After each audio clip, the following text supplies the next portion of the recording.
57வது சங்கீதம். எனக்கு இரங்கும் தேவனே, எனக்கு இரங்கும். உம்மை என் ஆத்துமா அண்டிக் கொள்ளுகிறது. விக்கினங்கள் கடந்து போகும் மட்டும் உமது செட்டைகளின் நிழலிலே வந்து அடைவேன். விக்கினங்கள் அப்படிங்கிறானா இல்ல விக்கினம் அப்படிங்கிறானா? கவனிங்க. யாருங்க தாவீது? யாரு? நீதிக்கு புறம்பானவனா அல்லது நீதிமானா? நீதிமான் தான்.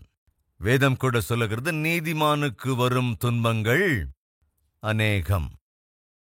இப்படி அநேகமான விக்கினங்களுக்குள்ளாக தாவீது கடந்து வந்தான். சாப்பிடக்கூட எதுவும் கிடைக்கல. பசியால் பட்டினியாலே தவித்தான். எல்லோருக்கும் தூரமானவனானான்.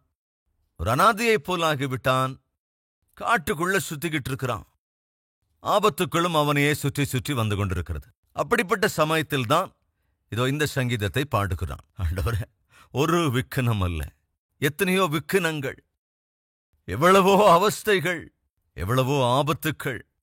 இவைகளெல்லாத்துக்கும் மத்தியில எனக்கு இருக்கும் ஒரே ஒரு ஆறுதல் என்னவென்றால் அது உம்முடைய செட்டையின் நிழல்தான். உம்முடைய செட்டையின் நிழலுக்குள்ள என்ன வச்சுக்கோங்க ஆண்டவரே. நம்மள யாராவது இருக்கீங்களா? என்னை குறிப்பிட்ட நபர் துரத்திக் கொண்டே இருக்கிறார். என்னுடைய வாழ்க்கையிலே குறிப்பிட்டவர் ஆபத்துக்களை உண்டாக்க நினைக்கிறார். நான் வேலை செய்யும் இடத்திலே குறிப்பிட்ட நபர் எனக்கு தீங்கிழைக்க நினைக்கிறார். ஏதோ ஒரு விதத்தில் உனக்கு தீங்கிழைக்கணும்.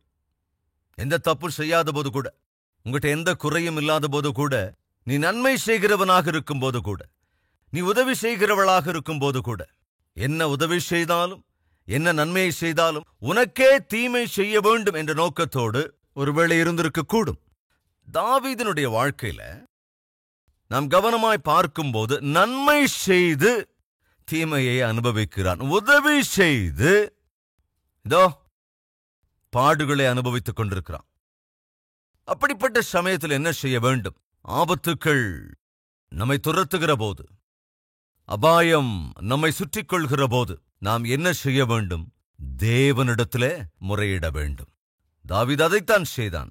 தினந்தோறும் அவன் ஜெபித்தான். தினந்தோறும் தேவனை துதித்தான். தினந்தோறும் தேவ உணர்வை பெற்றுக்கொண்டான்.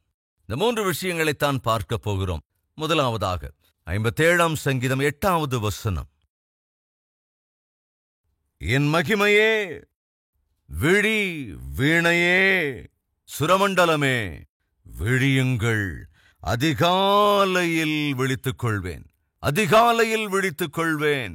விடியற்காலையில் விழித்துக் கொள்வேன். தாவீதினுடைய பழக்கம் என்னவென்றால் அதிகாலையிலேயே எழுவது. பைபிள்ல தேவனால் மிகவும் பலமாய் பயன்படுத்தப்பட்டவர்களில் யாரையும் நீங்க பார்த்தா அவர்கள் எல்லோருமே கூட அதிகாலையிலேயே எழுந்திருக்கக்கூடிய பழக்கத்தை உடையவர்கள். யாத்திராகமம் 8வது அதிகாரம் 20வது வசனம். அப்பொழுது கர்த்தர் மோசேயை நோக்கி, நாளை மத்தியானம் நீ எழுந்து, அப்படின்னு இருக்காங்க பைபிள்ல. வேற எப்படிங்க இருக்கு? நல்லா கவனிங்க, எப்படி இருக்கு? எப்ப எழுந்திருக்கணுமா? எப்ப எழ சொல்றார் ஆண்டவர்? ஆனா நாம எப்ப எழறோம்? சரி, யார் இந்த மோசே? தலைவன். அதே போல யாருங்க ஆபிரகாம்? விசுவாசிகளுக்கு தகப்பன். எல்லா ஜனங்களுக்கும் ஆசீர்வாதத்தின் ஆதாரம் அவன். அவன் அதிகாலையிலேயே எழுந்தான். பெரிய தலைவனான மோசேக்கு தேவன் கட்டளையிடுகிறார், அதிகாலமே எழு. உங்களை யாராவது ஒரு பெரிய தலைவன் ஆகணும்னு ஆசைப்படுறீங்களா? அநேகரை வழி நடத்துகிறவர்களாக இருக்கணும்னு ஆசைப்படுறீங்களா? அநேகருக்கு வழிகாட்டியாக இருக்க வேண்டும் என்று ஆசைப்படுறீங்களா? இருக்கிறவங்க கை உயர்த்துறீங்களா? அப்ப அதுக்கு நாம் என்ன செய்யணும்? கொஞ்சம் யோசிச்சு சொல்லுங்க. ஏன் வாயை திறக்க மாட்டேங்க? நீங்க வாயை திறக்க மாட்டீங்களே, சத்தமா சொல்லுங்க. அதிகாலமே எழணும். மோசே, நாளை அதிகாலமே நீ எழுந்து போய், அதிகாலமே எழுந்து போய் பார்வோனுக்கு முன்பு நில். அதிகாலமே எழு. யோபுவின் சரித்திரம் 1வது அதிகாரம் 5வது வசனம். விருந்து செய்கிற அவரவருடைய நாள் முறை முடிகிற போது யோபு, ஒருவேளை என் குமாரர் பாவம் செய்து தேவனை தங்கள் இருதயத்திலே தூஷித்திருப்பார்கள் என்று சொல்லி அவர்களை அழைத்து அனுப்பி பரிசுத்தப்படுத்தி என்ன செய்யறான் பாருங்க, அதிகாலமே எழுந்து அவர்கள் எல்லாருடைய இலக்கத்தின்படியேயும் சர்வாங்க தகன பலிகளை செலுத்துவான். தகப்பனாக தன் பிள்ளைகளை குறித்த பொறுப்பு என்ன என்பதை யோபு வெளிப்படுத்துகிறான். அதிகாலமே எழுந்து, விடியற்காலையிலே எழுந்து, அருணோதயத்திலே எழுந்து தன்னுடைய பிள்ளைகளுக்காக தேவ சந்நிதியிலே தகன பலிகளை செலுத்தியவன். தேவனோடு கூட நேரத்தை கழித்தவன். தாய்மார், தகப்பன்மார், நாம் இதை கட்டாயம் கடைபிடிக்கணும். நம்முடைய பிள்ளைகளின் க்ஷேமத்துக்காக, அவர்களுடைய அருமையான எதிர்காலத்துக்காக, அவர்கள் தேவனுக்காக வாழ்கின்ற சாட்சிகளாய், அற்புதமான சாதனங்களாய், உன்னத ஸ்தானத்தை அடைவதற்காக கட்டாயம் நம்முடைய பிள்ளைகளுக்காக அதிகாலமே எழுந்து ஜெபிப்பது என்பது நம்முடைய பழக்கமாக வேண்டும். அது நம்முடைய வாழ்க்கையில கட்டாயம் அத்தியாவசியம். கவனிங்க, யோபு யாருன்னு சொல்லுங்க பார்க்கலாம். யாருங்க? முதலாவது வசனம். ஊத்ஸ் தேசத்திலே யோபு என்னும் பெயர் கொண்ட ஒரு மனுஷன் இருந்தான். அந்த மனுஷன் உத்தமனும் சன்மார்க்கனும் தேவனுக்கு பயந்து பொல்லாப்புக்கு விலகுகிறவனுமாயிருந்தான். பொல்லாப்பை விட்டு நீ விலக வேண்டும் என்று விரும்புகிறாயா? உத்தமமான வாழ்க்கை வாழ விரும்புகிறாயா? உண்மையாய் வாழ வேண்டும் என்று நினைக்கிறாயா? உண்மையாய் வாழ்கிற, உத்தமமாய் வாழ்கிற, பொல்லாப்பை விட்டு விலகி வாழ்கிற ஒரு நபருக்குள் இருக்கிற குணம் என்ன தெரியுங்களா? விடியற்காலமே எழுவது. ஆபிரகாம் அதிகாலையிலேயே எழுந்தான், தேவன் சொன்னபடி செய்தான். மோசே விடியற்காலையிலேயே எழுந்தான், தேவ கட்டளைப்படி செய்தான். யோபு விடியற்காலமே எழுந்தான், தேவ சித்தத்தின்படி செய்தான். பேரண்ட்ஸ் விடியற்காலமே எழுவது, பிள்ளைகளுக்காக ஜெபித்து மன்றாடுவது, அது ஆசீர்வாதங்க. புலம்பலின் புத்தகம் 2வது அதிகாரம் 19வது வசனம் 18வது வசனத்தில் யாரை பற்றி சொல்லப்படுகிறது? இந்த 3வது லைன்ல நாம பார்க்க முடியும். 18வது வசனத்தை ஒரு முறை வாசிக்கிறேன். சியோன் குமாரத்தியின் மதிலே இரவும் பகலும் நதி அவ்வளவு கண்ணீர் விடு, கண்ணீர் விடு, ஓய்ந்துராதே, உன் கண்ணின் கருப்பு விழி சும்மா இருக்க ஒட்டாதே. 19ஆம் வசனம். எழுந்திரு, ராத்திரியிலே முதற் சாமத்தில் கூப்பிடு. முதற் சாமம் என்றால் அதிகாலை 3 மணியிலிருந்து 6 மணி வரைக்கும் உள்ள நேரத்தை தான் முதற் சாமம் என்று சொல்லுவார்கள். காலமே 3 மணியிலிருந்து 6 மணிக்குள்ளாக எழுந்து கூப்பிடணுமா? யாருக்காக கூப்பிடணும்? ஆண்டவரின் சமூகத்தில். கவனிங்க, ஆண்டவரின் சமூகத்தில் உன் இருதயத்தை தண்ணீரை போல ஊற்றிவிடு. எல்லா தெருக்களின் முனையிலும் பசியினால் மூர்ச்சித்து போகிற உன் குழந்தைகளின் பிராணனுக்காக. தாய்மார் கவனிங்க, அதிகாலை முதற்சாமத்திலே எழுந்து உன் பிள்ளைகளுக்காக உன் கரங்களை தேவனை நோக்கி உயர்த்துவது. தகப்பன்மார் விடியற்காலையிலேயே எழுந்து பிள்ளைகளுக்காக விண்ணப்பம் பண்ணுவது பெரிய ஆசீர்வாதம். மார்க் எழுதின சுவிசேஷம் 1ஆம் அதிகாரம் 35ஆம் வசனம். அவர் அதிகாலையில் இருட்டோடே எழுந்து புறப்பட்டு வனாந்தரமான ஒரு இடத்திற்கு போய் அங்கே ஜெபம் பண்ணினார். கவனிங்க, அதிகாலமே எழுந்து ஜெபம் பண்ணினார். கவனிங்க, ஜெபம் பண்ணினார். ஏன்னா கவனிங்க, ஏதாவது ஒரு தடவை ஏதாவது ஒரு கஷ்டம் வந்ததுனால, பரீட்சை வந்துட்டதால, அல்லது டெஸ்ட் இருக்கிறதுனால, ஹாஸ்பிட்டலுக்கு போய் பிளட் டெஸ்ட் எல்லாம் பண்ணணும் அப்படிங்கறதால, அல்லது இன்டர்வியூ இருக்கிறதால, வீசா எடுக்க போகணுங்கிறதுக்காக அன்னைக்கு காலையில நேரம் எழுந்து ஜெபிக்கிற அநேகர் நம்ம மத்தியிலே உண்டு. கஷ்டம் வருகிற போதோ, சிரமங்கள் வருகிற போதோ அதிகாலம் எழுந்து ஜெபிப்பவர்கள் இருக்கிறீர்கள். ஆனால் இயேசு கிறிஸ்து விடியற்காலமே எழுந்து ஜெபிப்பதை தம்முடைய வாழ்க்கையிலே ஒரு விதியைப் போல அவர் வகுத்து கொண்டார். அது அவருடைய பழக்கம். சாட்சாத் தேவனுடைய குமாரனே அதிகாலையில் எழுந்து ஜெபிக்கிறார் என்றால் அப்ப நாம எவ்வளவு சீக்கிரம் எழுந்து ஜெபிக்கணும் யோசிங்க. தாவீது சொல்லுகிறான், அதிகாலையிலேயே விழித்துக் கொள்ளுவேன் என்று சொல்லுகின்றான். 57வது சங்கீதம் மறுபடியும், அதிகாலையிலேயே நான் எழுந்து கொள்வேன். நீதிமானான யோபு அதிகாலமே எழுந்தான். தலைவனான மோசே அதிகாலையிலேயே எழுந்தான். விசுவாசிகளின் தகப்பனான ஆபிரகாமும் அதிகாலையிலேயே எழுந்தான். உலக இரட்சகராகிய ஆண்டவராகிய இயேசுவும் அதிகாலையிலேயே எழுந்தார். சரி, நாம் என்ன செய்றோம்? 8வது வசனம். என் மகிமையே, விழி, வீணையே, சுரமண்டலமே, விழியுங்கள், அதிகாலையில் விழித்துக் கொள்வேன். கவனிங்க, அதிகாலையில் எழுந்து தாவீது என்ன செய்வான்? ஜெபம் செய்வான். ஒவ்வொரு நாளும் தினந்தோறும் அதிகாலையிலேயே விடியற்காலையிலேயே எழுந்து ஜெபிப்பது தாவீதின் பழக்கம். மத்தியானமும் ஜெபிப்பது தாவீதின் பழக்கம். அதேபோல் சாயங்காலம் ஜெபிப்பதும் தாவீதின் பழக்கம். தினமும் 3 முறை தேவனிடத்திலே ஜெபிப்பது தாவீதின் பழக்கம். அதேபோல தானியேலுக்கும் அது பழக்கம். அது மாத்திரமல்ல, யூதர்கள் 3 முறை ஜெபிக்கும் பழக்கமுடையவர்கள். உங்களுக்கு நினைவு இருக்கிறதா? அப்போஸ்தலருடைய நடபடிகள் 3ஆம் அதிகாரம் முதலிலிருந்து சில வசனங்களிலே நாம் பார்க்க முடியும். மத்தியான வேளையிலே ஜெபிப்பதற்காக பேதுருவும் யோவானும் எங்க போனாங்க தெரியுமா? தேவாலயத்திற்கு. மத்தியான நேரத்திலே பிரார்த்தனை செய்ய தேவாலயத்திற்கு போவார்கள். காலையில் ஜெபிப்பதும் மத்தியானத்தில் ஜெபிப்பதும் சாயங்காலத்தில் ஜெபிப்பதும் யூதர்களுடைய பழக்கமாக இருந்தது. ஆனா இன்னைக்கு நம்மள சில பேர் குறைஞ்சபட்சம் ஒரு நாளைக்கு ஒரு தடவை கூட ஜெபிக்கிற பழக்கம் இல்லை. அது நம்முடைய பழக்கம். ஒரு நாளைக்கு ஒரு முறை கூட முழங்கால் படியிடுவதில்லையே. அதுதான் நம்முடைய ஆவிக்குரிய நிலைமை. மத்தியானம் ஒருவேளை ஆபீஸ்ல இருக்கும்போது ஜெபம் செய்ய முடியாமல் போனால், வீட்டில் இருக்கும்போது அதிகாலை எழுந்து முழங்கால் படியிடுவது, இரவு தூங்க போகும் முன் முழங்கால் படியிடுவது என்பது ஒவ்வொரு வீட்டிலும் ஒவ்வொரு தாயும் ஒவ்வொரு தகப்பனும் ஒவ்வொரு மகனும் ஒவ்வொரு மகளும் செய்ய வேண்டிய பணி. அது குடும்பத்துக்கு ஆசீர்வாதம், பிள்ளைகளின் எதிர்காலத்துக்கும் ஆசீர்வாதம். அபாயங்களாக இருந்தாலும், ஆபத்துக்களாயிருந்தாலும், இடையூறுகளாக இருந்தாலும், பெருந்தடைகளாக இருந்தாலும், எந்த திசையிலிருந்து சாத்தான் கொண்டு வருவான் அது நமக்கு தெரியாது. அவைகளை நாம் மேற்கொள்ள வேண்டும், அவற்றை ஜெயிக்க வேண்டும், நம் குடும்பத்தை பிள்ளைகளை காத்துக்கொள்ள வேண்டும் என்றால் ஒரே ஒரு வாய்ப்பு தான், அது ஜெபிப்பது. தாவீது அதைத்தான் செய்தான். அதிகாலையிலேயே எழுந்து ஜெபம் பண்ணுகின்றான். தினந்தோறும் எழுந்து ஜெபிப்பது தாவீதின் வாழ்க்கையின் ஒரு அங்கம். அதேபோல தினந்தோறும் துதிப்பது கூட. வாசிக்கலாம் 7வது வசனம்.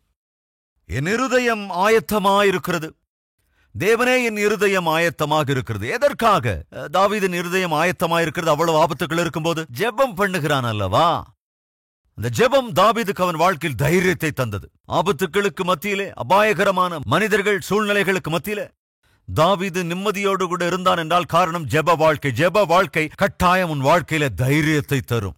ஜெப வாழ்க்கை என்பது தேவனை சார்ந்து கொள்ளும்படி செய்யும். ஜெப வாழ்க்கை என்பது தேவ சந்நிதியை உணரும்படி வழிவகுக்கும். நீ எப்பொழுது முழங்கால் படியிட்டு ஜெபிக்கிறாயோ, உன்னை அறியாமலேயே உனக்குள் ஒரு தைரியம் பிறக்கும், விசுவாசம் பிறக்கும், நம்பிக்கை உனக்குள் வரும். அது அமைதியை, நிம்மதியை உனக்கு கொடுக்கும். இன்னைக்கு நம்மள நிறைய பேருக்கு நிம்மதி இல்ல, அமைதி இல்ல, பரிசுத்தம் இல்ல. இதுக்கு முக்கிய காரணம் என்னன்னா ஜெப வாழ்க்கை இல்ல. எதற்கெடுத்தாலும் பயப்படுவதற்கு காரணம் என்ன? எல்லாவற்றிற்கும் எரிச்சல் அடைய காரணம் என்ன? எல்லாவற்றாலும் நெருக்கப்படுவதற்கு காரணம் என்ன? எதற்கெடுத்தாலும் டென்ஷனாக காரணம் என்ன? ஜெபம் இல்லாததுதான். ஒரு மீனுக்கு முள் எவ்வளவு முக்கியமோ, நாம் நிற்பதற்கு நம் முதுகெலும்பு எவ்வளவு முக்கியமோ, அதேபோல ஆவிக்குரிய வாழ்க்கையில் ஜெபம் முதுகெலும்பு. ஒருவேளை அது இல்லாவிட்டால் கொஞ்சம் யூகிச்சுக்கோங்க. முதுகெலும்பு பலவீனமாயிட்டா நிக்கிறது சாத்தியமில்லை. ஜெப வாழ்க்கையும் பலவீனம் அடையும் என்றால் ஆவிக்குரிய வாழ்க்கையில் நிலை நிற்பது சாத்தியம் அல்ல. எனவே பலப்படுத்திக் கொள்ள வேண்டும் நம்முடைய ஜெப வாழ்க்கையை. தினந்தோறும் ஜெபம் செய்பவன் என்பதால் தான் ஆபத்துக்கள் அபாயங்கள் வருகிற போதும் கூட அவன் சொல்லுகின்றான், என் இருதயம் ஆயத்தமாயிருக்கிறது. காரணம் என்ன? தாவீதுக்கு தெரியும், தினந்தோறும் ஜெபத்தின் மூலமாக தேவனோடு கூட உறவாடி வருகிறேன். அது பெரிய பாக்கியம். ஜெபம் அப்படின்னா என்னங்க? பிரபஞ்சத்தை ஆளுகை செய்கிற தேவனோடு பேசுவது. எவ்வளவு அற்புதமான விஷயம். சில பேர் கேட்டீங்கன்னா, எங்கிருந்து வரீங்க? எம்எல்ஏவை பார்த்துட்டு வர்றேங்க. அது அவ்வளவு பெருமையா சொல்லுவாங்க. நீங்க எங்கிருந்து வரீங்க? எம்பிஎஃப் பார்த்துட்டு வர்றேன். அவ்வளவு பெருமையா சொல்லிக்குவாங்க. எங்கிருந்துங்க வர்றீங்க? கலெக்டரையாவை பார்த்துட்டு வர்றேன். எது கலெக்டரை பார்த்துட்டு? ஆமாமா, அவர் எனக்கு ரொம்ப நல்ல பழக்கம். கனமா சொல்லிக்குவோம். எஸ்பி சார பார்த்துட்டு இப்பதான் வர்றேன். கனமா சொல்லிக்குவோம். ஆனால் நாம் தேவனோடு பேசிவிட்டு வருகிறேன் அப்படின்னா அது எவ்வளவு தைரியத்தை கொடுக்கணும் கொஞ்சம் யோசிச்சு பாருங்க. எங்கிருந்துங்க வர்றீங்க? தேவனை சந்தித்து விட்டு வருகிறேன். என்னதுங்க? தேவனோடு பேசிவிட்டு வருகிறேன். அன்பு சகோதர சகோதரிகளே, நாம் சேவிக்கிற தேவனோடு கூட பேசுகிற உறவாடுகிற அற்புதமான பாக்கியத்தை அவர் நமக்கு அருளியிருக்கிறார். ஒரு நாள் சார்ல்ஸ் ஸ்பர்ஜன் அவர்கள் ஜெபம் செய்து கொண்டிருக்கையில் ஒரு ஊழியக்காரர் வந்தாராம். வந்து சார்ல்ஸ் ஸ்பர்ஜனுடைய அசிஸ்டண்ட்டை பார்த்து, நான் வந்திருக்கேன் அப்படின்னு போய் சார்ல்ஸ் அவர்கிட்ட சொல்லுங்கன்னு சொன்னாராம். அப்போ அந்த அசிஸ்டண்ட் கேட்டாரு, நீங்க வந்திருக்கீங்கன்னு சொல்றது நல்லதுதான், ஆனா நீங்க யாருங்க? போய் சொல்லுங்க, தேவனுடைய ஊழியக்காரன். யாராங்க அவரு? தேவனுடைய ஊழியக்காரன் அப்படின்னு சார்ல்ஸ் ஸ்பர்ஜன் கிட்ட போய் சொல்லுங்க. சார், சார்ல்ஸ் ஸ்பர்ஜன் அவரோட கதவை மூடி வச்சிருக்காரு. பர்மிஷன் இல்லாம கதவை திறக்க கூடாதுங்க. நான் சொல்றது உங்களுக்கு புரியலையா? நான் யார் தெரியுமா? தேவனுடைய ஊழியக்காரன். தேவ ஊழியக்காரன்னு போய் சொல்லு. வேற வழி இல்லைன்னு நினைச்சு மூடப்பட்டிருந்த கதவை மெதுவா திறந்தாரு. உள்ள சார்ல்ஸ் ஸ்பர்ஜன் முழங்கால் படிட்டு ஜெபம் பண்ணிக்கிட்டு இருந்தாரு. என்ன செய்யறது? போய் சொல்லணுமா வேண்டாமா? சொல்லவா வேண்டாமா? ஐயா ஐயா. சார்ல்ஸ் ஸ்பர்ஜன் திரும்பி பார்த்து கேட்டார், என்ன விஷயம்னு கேட்டார். தேவனுடைய ஊழியக்காரன் வந்திருக்கேன் அப்படின்னு போய் சார்ல்ஸ் ஸ்பர்ஜன் அவர்கள்கிட்ட சொல்லு, நான் வந்தேன்னு போய் சொல்லு அப்படின்னு ஒருத்தர் வற்புறுத்துறாரு. ஐயா, அப்படியா? சரி, அவர்கிட்ட சொல்லு, நான் தேவனோடு பேசிக்கிட்டு இருக்கிறேன்னு சொல்லு. என்ன சொல்ல சொன்னார்? நான் தேவனோடு பேசிக்கிட்டு இருக்கேன்னு சொல்லு. எவ்வளவு அற்புதமான பாக்கியம் பாருங்க. தேவனோடே கூட நாம் பேசுவது, தேவனோடு பழக்கத்தை ஏற்படுத்திக் கொள்வது, தேவ சந்நிதியிலே நமக்கு இருக்கிற பாடுகள் வேதனைகளை சொல்லுவது, அதேபோல் தேவன் வாழ்க்கையில் செய்த எல்லா நன்மைகளுக்காக அவரை ஸ்தோத்தரிப்பது, துதிப்பது எவ்வளவு பாக்கியங்க. பயந்து நடுங்கிக் கொண்டிருந்த தாவீது இங்கே சொல்லுகிறான், என் இருதயம் ஆயத்தமாயிருக்கிறது. எனக்கு அன்பான சகோதர சகோதரிகளை, எந்நாளிலும் நமக்கு இருக்கின்ற பிரச்சனைகள், நமக்கு இருக்கும் பொருளாதார பிரச்சனைகள், நமக்கு எதிராக இருக்கிற ஆபத்துக்கள், நாம் சந்திக்கிற ஆரோக்கிய குறைவுகள், இன்னும் நாம் சந்திக்கிற அநேக பிரச்சனைகள் எவ்வளவு தீவிரமானதாக இருக்கிற போதும் கூட உன்னால் நிம்மதியாக இருக்க முடியும். எப்படி? நீ சேவிக்கிற தேவன் இவைகள் எல்லாவற்றிற்கும் தீர்வை அருளக்கூடியவர். எந்த பிரச்சனைக்கும் நேர்த்தியான தீர்வை தரக்கூடியவர். அப்படிப்பட்ட தேவனை நாம் கொண்டிருக்கும் போது எதற்காக சோர்ந்து போக வேண்டும்? எதற்காக பயப்பட வேண்டும்? எதற்காக நிராசைக்கு சோர்வுக்கு ஆளாக வேண்டும்? முதல்ல நாம பார்த்தோம், ஆண்டவரே, ஆபத்துக்கள் என்னை சுற்றி இருக்கிறது, தயவு செய்து எனக்கு இறங்குங்க, உங்களுடைய செட்டை நிழலிலே என்ன தங்க வைங்க என்று சொன்ன தாவீது இப்ப என்ன சொல்றான் பாருங்க, என்னுடைய இருதயம் ஆயத்தமாயிருக்கிறது. எனவே அவன் என்ன செய்வானா? தேவனே, என் இருதயம் ஆயத்தமாயிருக்கிறது, நான் பாடி கீர்த்தனம் பண்ணுவேன். என் மகிமையே விழி, வீணையே, சுரமண்டலமே விழியுங்கள், அதிகாலையில் விழித்துக் கொள்வேன். ஆண்டவரே, ஜனங்களுக்குள்ளே உம்மை துதிப்பேன், ஜாதிகளுக்குள்ளே உம்மை கீர்த்தனம் பண்ணுவேன். ஆண்டவரே, உமது கிருபை வான பரியந்தமும், உமது சத்தியம் மேக மண்டலங்கள் பரியந்தமும் எட்டுகிறது. முதல்ல என்ன செஞ்சான்? ஜெபம் செய்தான். இப்ப இங்க என்ன செய்யறான்? பாடி துதிக்கின்றான். ஜெபம் செய்வது, பாடி துதிப்பது, இந்த இரண்டும் இணையும் போது என்ன நடக்கும்? தேவ சந்நிதியை நாம் உணர முடியும், தேவ பிரசன்னத்தை நாம் உணர முடியும். 11வது வசனம், தேவனே தேவனே, வானங்களுக்கு மேலாக உயர்ந்தருளும் உமது மகிமை பூமி அனைத்தின் மேலும் உயர்ந்திருப்பதாக. அன்னைக்கு ஜெபம் செய்தார்கள், ஆண்டவரை துதித்து பாடினார்கள். பவுலும் சீலாவும் என்ன செஞ்சாங்க? கவனிங்க, தேவனுடைய மகிமையை கண்டார்கள். பிரச்சனைகளுக்கு மத்தியில், சிரமங்களுக்கு மத்தியில், கஷ்டங்களுக்கு மத்தியில், பாடுகளுக்கு மத்தியில் நாம் கட்டாயம் ஜெபிக்க வேண்டும். ஜெபிப்பதோடு நிறுத்திவிடுவது மாத்திரமல்ல, நம்பிக்கையோடே கூட தேவனை துதிக்க வேண்டும். நம்பிக்கையோடு நான், இந்த பாட்டை நான் எங்கிருந்து எழுதுனேன் தெரியுமா? இங்கிருந்து தான் எழுதினேன். துதிக்க வேண்டும். விடியற்காலமே எழுந்து என் ஆண்டவரை நான் துதிப்பேன். இந்த சங்கீதத்தின் அடிப்படையில் தான் நான் எழுதினேன். பிரச்சனைகளை கண்டு அஞ்சவில்லை. என்ன சொல்றான்? கஷ்டங்கள் வந்தது, பிரச்சனைகள் வந்தது, சிரமங்கள் வந்தது, ஆனால் அவைகளிலிருந்து என்னை விடுவிக்க கூடிய தேவனிடத்திலே எல்லாவற்றையும் முறையிட்டேன். இந்த தேவன் எனக்கு அற்புதமாய் தைரியத்தை கொடுத்தார். எனவே என் இருதயம் ஆயத்தமாயிருக்கிறது. ஆயத்தமா இருக்கும்போது, பயமே இல்லாத போது நீ என்ன செய்வ? தேவனை துதிப்பாய். அவரை கீர்த்தனம் பண்ணுவாய். எனவே ஜெபிக்க வேண்டும், ஆண்டவரை துதிக்க வேண்டும், அவருடைய பிரசன்னத்தை, மகிமையை கண்ணார கண்டு பாக்கியம் நிறைந்த ஒரு வாழ்க்கையை வாழ வேண்டும். சிரமங்களுக்கு மத்தியில், காயங்களுக்கு மத்தியில், அடிகளுக்கு மத்தியில் பவுலும் சீலாவும் என்ன செய்தார்கள்? முதலில் ஜெபித்தார்கள், பின்பு தேவனை பாடி துதித்தார்கள். அதனால் என்ன கண்டார்கள்?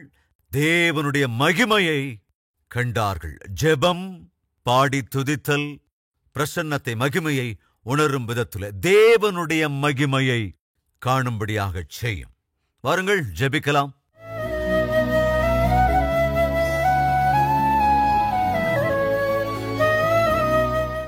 மகா பரிசுத்தமும் அன்பும் நிறைந்த பிதாவே, நன்மை செய்த தாவீதுக்கு தீங்கிழைக்கப்பட்டது. சகாயம் செய்த தாவீதுக்கோ சவால்கள் நிறைந்திருந்தது.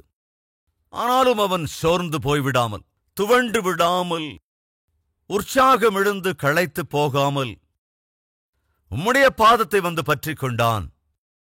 தன்னுடைய பயத்தை, கலக்கத்தை உம்மிடத்திலே பகிர்ந்து கொண்டபோது அவனுக்கு நீர் தைரியத்தை கொடுத்தீர். எல்லாவற்றையும் எதிர்கொள்ள தேவையான பலனை கொடுத்தீர். எவ்வளவு அற்புதமான தேவன் நீரப்பா! எனவே அவன் உறுதியோடு நின்று உம்மை துதித்தான். விடியற்காலமே எழுந்து உம்மை ஸ்தோத்தரித்தான். கற்றுக் கொடுங்க ஆண்டவரே. அதிகாலமே எழுந்து ஆபிரகாமைப் போல முழு மனதோடு அர்ப்பணிப்பதற்கான மனப்பக்குவத்தை அருளுங்க. மோசேயைப் போல அதிகாலமே எழுந்து யாரையும் எதிர்கொள்வதற்கு பலனை அருளுங்க ராஜா. யோபுவைப் போல அதிகாலமே எழுந்து பிள்ளைகளுடைய வாழ்க்கை, ஆவிக்குரிய வாழ்க்கையை காத்துக் கொள்கிற கிருபை அருளுங்க. ஏசப்பா, உம்மை போல அதிகாலமே எழுந்து ஆண்டவரே எங்கள் நாளை ஆரம்பிக்கிற பாக்கியத்தை அருளிச்சேங்கப்பா. சியோன் குமாரத்தியைப் போல விடியற்காலமே எழுந்து பிள்ளைகளுக்காக ஜெபித்து விண்ணப்பிக்கிற ஆவிக்குரிய வாழ்க்கையை அருளி செய்ய வேண்டும் என்றும், விதைக்கப்பட்ட இந்த வார்த்தைகள் ஒவ்வொருவருடைய இருதயத்திலும் பலுகி பெருகி அவைகளெல்லாம் நற்கிரியைகளாய் மாறி கேட்ட உம்முடைய வார்த்தைகள் ஆண்டவரே எங்கள் வாழ்க்கையில் அர்ப்பணிக்கிற பக்குவத்தை தந்து உமக்காக நிற்கிற வாழ்க்கையை கிருபையிட வேண்டும் என்று இயேசு கிறிஸ்துவின் நாமத்திலே வேண்டிக் கொள்ளுகிறோம் பிதாவே. ஆமென். எங்கள் முகவரி: கல்வரி, தபால் பெட்டி எண் 30, குக்கட்பள்ளி, ஹைதராபாத் 72.